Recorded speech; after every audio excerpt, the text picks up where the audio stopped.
दोस्तों, आप सभी लोगों का आज के हमारे इस ऑनलाइन क्लास में बहुत बहुत स्वागत है। दोस्तों, आज मैं आप लोगों के बीच में भौतिक विज्ञान का 50 अति महत्वपूर्ण प्रश्न लेकर आया हूं। और दोस्तों, मैं आशा करता हूं कि आप सभी लोगों को सभी 50 प्रश्न बहुत ही आसान तरीके से समझ में आएंगे। और दोस्तों, भौतिक विज्ञान एक ऐसा विषय है जिसमें से हर एक वनडे एग्जाम में कम से कम 3 से 4 प्रश्न ज़रूर से ज़रूर पूछा जाता है। तो दोस्तों, यहाँ पे आप सभी लोगों को बहुत ही कंसंट्रेशन और एकाग्रता के साथ में ध्यान देने की ज़रूरत है। तो दोस्तों, मैं समझता हूँ कि आप सभी लोगों के लिए बहुत ही बड़ी क्लास होने जा रही है। और दोस्तों, मैं आज की इस वीडियो में आप लोगों को 40 प्रश्न कवर करवाना चाहूँगा और बहुत ही फास्ट ट्रैक ये आप लोगों के लिए क्लास है। तो दोस्तों, यहाँ पे पहला क्वेश्चन दिया गया है कि कार्य का मात्रक क्या होता है। तो दोस्तों, कार्य का मात्रक जूल होता है और 1 जूल बराबर होता है 1 न्यूटन मीटर के। यहाँ पे दोस्तों प्रकाश वर्ष का मात्रक पूछा जा रहा है। यहाँ पे अगर दोस्तों देखा जाए तो प्रकाश वर्ष का जो मात्रक होता है ये दूरी का मात्रक होता है। और एक वर्ष में प्रकाश द्वारा जितनी भी दूरी तय की जाती है उसको हम लोग बोलते हैं प्रकाश वर्ष। तो कहने का मतलब एक वर्ष में प्रकाश जितनी दूरी तय करता है उसको प्रकाश वर्ष मात्रक द्वारा नापा जाता है। तो दोस्तों, यहाँ पे राइट आंसर आपका पहला हो जाएगा दूरी। फिर हम दोस्तों आगे बढ़ते हैं। निम्नलिखित में से कौन सी मात्रा जड़त्व का माप है। जड़त्व का माप ये आपका राइट आंसर द्रव्यमान है। द्रव्यमान एक ऐसी चीज़ होता है जो किसी वस्तु के पदार्थ के भार को वजन को बताता है और यह बताता है कि उसके ऊपर या उसके साथ में कितना गुरुत्वाकर्षण बल लग रहा है। तो दोस्तों, यहाँ पे आपका राइट आंसर तीसरा हो जाएगा द्रव्यमान। अब दोस्तों, यहाँ पे आप लोगों को मैच कराना है उच्च वेग, तरंगदैर्घ्य, दाब, ऊर्जा। तो उच्च वेग का मात्रक मैक होता है, तरंगदैर्घ्य का एंगस्ट्रॉम होता है, दाब का पास्कल होता है, ऊर्जा का जूल होता है। तो दोस्तों, यहाँ पे देखा जाए तो क्रम से दिया गया है ABCD तीनों का आंसर 1 2 3 4 हो जाएगा, यानी ऑप्शन नंबर यहाँ पे तीसरा आपका राइट होगा। अब दोस्तों हम लोग आगे बढ़ते हैं। दोस्तों, जूल, एम्पियर, वाट, वोल्ट, कैलोरी, इसको भी आप लोगों को मैच कराना है। तो दोस्तों, यहाँ पे अगर देखा जाए तो जूल जो होता है वो कार्य का मात्रक होता है, एम्पियर जो होता है धारा का मात्रक होता है। तो दोस्तों, कहने का मतलब A का तीसरा हो जाएगा और B का पहला हो जाएगा। C देखते हैं, वाट का मात्रक सामर्थ्य होता है, दूसरा हो जाएगा। तो कहने का मतलब तीसरा, दूसरा, पहला। तो तीसरा, पहला, दूसरा, यानी फर्स्ट आंसर आप लोगों का राइट हो जाएगा। तो दोस्तों, यहाँ पे आपका पहला आंसर सही हो जाएगा। फिर दोस्तों हम लोग आगे बढ़ते हैं। त्वरण, बल, कृतकारी, आवेग। तो दोस्तों, यहाँ पे त्वरण का मात्रक जो होता है वो मीटर प्रति सेकंड स्क्वायर होता है। तो दोस्तों, A का चौथा हो जाएगा। फिर दूसरा B दिया गया है, बल का मात्रक न्यूटन होता है। तो यहाँ पे दोस्तों B का तीसरा हो जाएगा। ऑप्शन देखते हैं दोस्तों, A का चौथा, B का तीसरा, ये आपका राइट आंसर हो जाएगा। अब दोस्तों हम लोग आगे बढ़ते हैं। निम्नलिखित में से समय का मात्रक क्या नहीं है। दोस्तों, यहाँ पे प्रकाश वर्ष, क्योंकि अभी हमने बताया कि प्रकाश वर्ष जो होता है वो दूरी का मात्रक होता है। एक वर्ष में प्रकाश द्वारा जितनी दूरी तय की जाती है उसको प्रकाश वर्ष मात्रक से नापा जाता है। तो दोस्तों, यहाँ पे दूरी का मात्रक प्रकाश वर्ष हो जाएगा और समय का मात्रक जो है अधिवर्ष और चंद्र मास हो जाएगा। तो यहाँ पे दोस्तों हम लोग आगे बढ़ते हैं। पार्सेक जो मात्रक होता है दोस्तों हमेशा याद रखिए दूरी का मात्रक होता है। और दूरी नहीं बल्कि ये आप लोगों को ये याद रखना चाहिए कि खगोलीय का मात्रक होता है।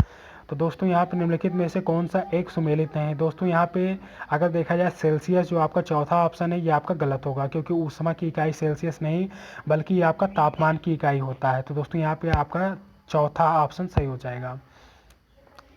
ल्यूमेन किसका मात्रक है। दोस्तों, यहाँ पे ज्योति फ्लक्स आंसर हो जाएगा, क्योंकि अगर दोस्तों देखा जाए तो ज्योति फ्लक्स क्या चीज़ होती है यह भी जानने योग्य है। दोस्तों, जब कोई प्रकाश स्रोत कोई क्षमता का चमक छोड़ता है तो उसकी चमक की क्षमता को हम लोग ल्यूमेन मात्रक से नापते हैं। तो दोस्तों, यहाँ पे आपका राइट आंसर ज्योति फ्लक्स हो जाएगा। तो दोस्तों हम लोग आगे बढ़ते हैं। यहाँ पे राइट आंसर आपका दूसरा हो जाएगा। अब दोस्तों हम लोग आगे बढ़ते हैं। क्यूरी किसकी इकाई है। दोस्तों, यहाँ पे देखा जाए तो क्यूरी जो मात्रक है रेडियो एक्टिविता या रेडियो धर्मिता का है। तो दोस्तों, यहाँ पे अगर देखा जाए रेडियो धर्मिता क्या होता है। तो दोस्तों, जैसे अगर मान लिया जाए कि कोई परमाणु का नाभिक है और वो अस्थिर है, तो ऐसी कंडीशन में क्या होता है कि उस परमाणु से अल्फा, बीटा, गामा और इलेक्ट्रॉन स्वतः ही निकला करते हैं।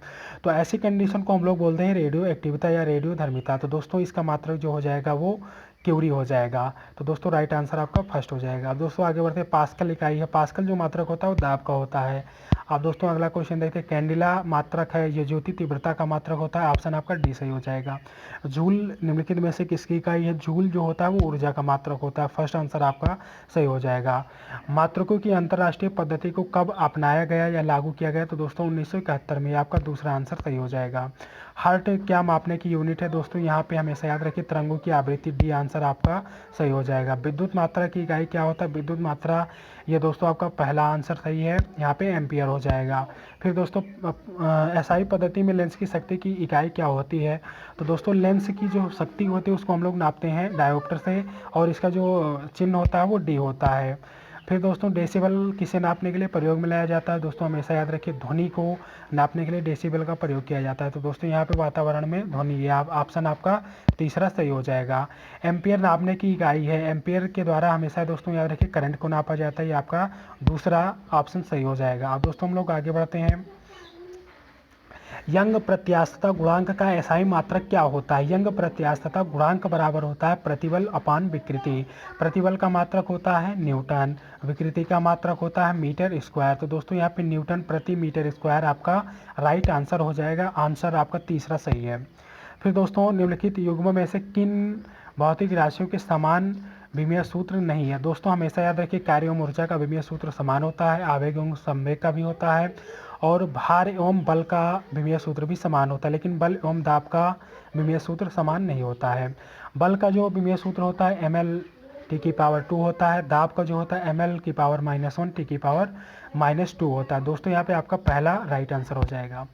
एक खगोलीय इकाई संबंधित है। खगोलीय इकाई का मतलब होता है कि पृथ्वी से सूर्य के बीच की दूरी को, तो दोस्तों यहाँ पे पहला आपका राइट आंसर हो जाएगा।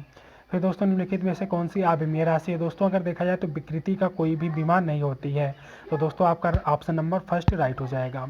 निम्नलिखित में से एक सदिश राशि नहीं है। दोस्तों सदिश राशि ऐसी राशि होती है जिसमें दिशा और परिमाण दोनों साथ साथ होते हैं। तो ऐसी कंडीशन में अगर देखा जाए तो सदिश राशि नहीं है पूछ रहा है, तो इसमें देखा जाए तो कौन सा अदिश राशि है? तो ऐसी कंडीशन में अगर देखा जाए तो द्रव्यमान आपका अदिश राशि है। तो दोस्तों ये आपका राइट आंसर हो जाएगा। संवेग, वेग, कोणीय वेग, इन तीनों चीज़ों में परिमाण भी होता है और दिशा भी होती है। तो यानी ये आपका सदिश राशि हो जाएगा और द्रव्यमान आपका अदिश राशि हो जाएगा। राइट आंसर आपका चौथा सही है। अदिश राशि है ऐसी राशि जिसमें दिशा नहीं होती, केवल परिमाण होता है, उसे अदिश राशि कहते हैं। तो दोस्तों यहाँ पे देखा जाए तो ये ऊर्जा जो होता है इसमें किसी भी प्रकार की कोई दिशा नहीं होती, यानी ऑप्शन आपका फर्स्ट सही हो जाएगा। निम्नलिखित में से कौन सी एक सदिश राशि है? तो दोस्तों यहाँ पे हम लोग हमेशा जानते हैं वेग, तो वेग, संवेग, आवेग, ये सारी चीज़ें आपकी सदिश राशि होती है। तो ये आपका राइट आंसर फर्स्ट हो जाएगा।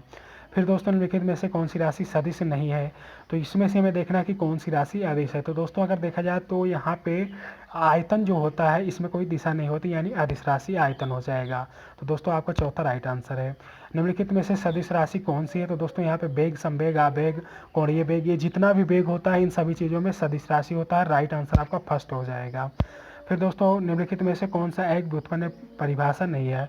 दोस्तों घनत्व को हम लोग व्युत्पन्न कर सकते हैं, आयतन को भी घन मतलब व्युत्पन्न किया जाता है, चाल को भी व्युत्पन्न राशि माना जाता है, लेकिन द्रव्यमान जो होता है यह मूल राशि होता है, मूल चीज होता है किसी पदार्थ का। तो द्रव्यमान जो होता है ये आपका व्युत्पन्न परिभाषा नहीं है। दोस्तों ये आपका राइट आंसर सेकेंड हो जाएगा। अब दोस्तों हम लोग आगे बढ़ते हैं। त्वरण ज्ञात करने का सही सूत्र कौन सा है? दोस्तों A बराबर V - U/T आपका राइट आंसर हो जाएगा।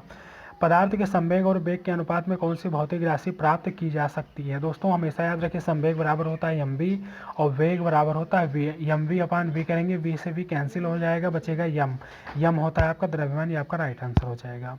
प्लांक के अचर में किसका आयाम होता है? दोस्तों ये आपका राइट आंसर कोणीय गति हो जाएगा। एक लड़की झूले पर बैठी स्थिति में झूला झूल रही, उस लड़की के खड़े हो जाने पर दोनों का आवर्त काल क्या होगा? तो दोस्तों हमेशा याद रखिए जब कोई लड़की बैठकर झूला झूल रही होती है तो आवर्त काल जो होता है वो आपको लांग होता है, लेकिन जब वो लड़की खड़ी हो जाती है तो ऐसी कंडीशन में जो आवर्त काल होता है तो वो कम हो जाएगा। तो दोस्तों यहाँ पर राइट आंसर फर्स्ट हो जाएगा। फिर दोस्तों घूर्णन करती एक गोल मेज पर अचानक एक लड़का आकर बैठ जाता है, मेज के कोणीय वेग पर क्या प्रभाव पड़ेगा? दोस्तों हमेशा याद रखिए कम हो जाएगा, क्योंकि वो लड़का जब उस चीज़ पर बैठ जाएगा, गोल मेज पर बैठ जाएगा, तो ऐसी कंडीशन में उसकी जो स्पीड होगी, कोणीय जो स्पीड होगा वो आपका कम हो जाएगा। दोस्तों यहाँ पे आपका राइट आंसर फर्स्ट हो जाएगा। फिर दोस्तों यदि किसी चली हुई वस्तु के वेग को दोगुना कर दिया जाए तो उसकी दोस्तों यहाँ पे ऑप्शन देखा जाए तो त्वरण दुगना हो जाएगा, ये आपका गलत है। गतिज ऊर्जा दोगुनी हो जाएगी, ये भी गलत है। गतिज ऊर्जा 4 गुनी हो जाएगी, ये आपका राइट आंसर आपका तीसरा हो जाएगा। दोस्तों अगर किसी वस्तु के वेग को दोगुना कर दिया जाए तो उसकी जो गतिज ऊर्जा वो उसके 4 गुने बढ़ जाती है। दोस्तों यहाँ पे आपका राइट आंसर तीसरा हो जाएगा। अब दोस्तों आगे बढ़ते हैं, किसी पिंड के द्रव्यमान तथा भार में अंतर होता है क्योंकि। दोस्तों यहाँ पे देखा जाए तो द्रव्यमान जो होता है वो स्थिर रहता है, जबकि भार में परिवर्तन किया जा सकता है। तो कहने का मतलब यहाँ पे आपका राइट आंसर सेकंड हो जाएगा। अब दोस्तों हम लोग आगे बढ़ते हैं, किसी भी स्थिर या गतिशील वस्तु की स्थिति और दिशा में तब तक कोई परिवर्तन नहीं होता है जब तक उस पर कोई बाहरी बल सक्रिय ना हो। तो दोस्तों ये आपका अगर देखा जाए तो न्यूटन का फर्स्ट लॉ है गति विषयक, ये आपका पहला नियम है। आपका राइट आंसर फर्स्ट हो जाएगा। अब दोस्तों किसी असंतुलित बल द्वारा किसी पिंड में उत्पन्न त्वरण।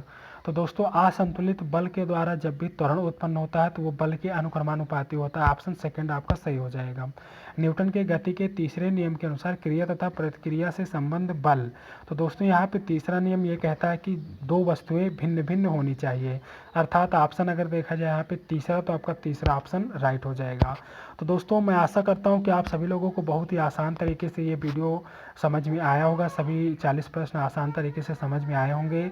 दोस्तों आप सभी लोगों को मैं बहुत सारी शुभकामनाएं देता हूं और मैं आशा करता हूं कि आप सभी लोग मेरे इस वीडियो को पसंद करेंगे और मेरे इस चैनल को सब्सक्राइब करेंगे। दोस्तों आप सभी लोगों को ढेर सारी शुभकामनाएं। आप सभी लोगों का जीवन उज्जवल हो।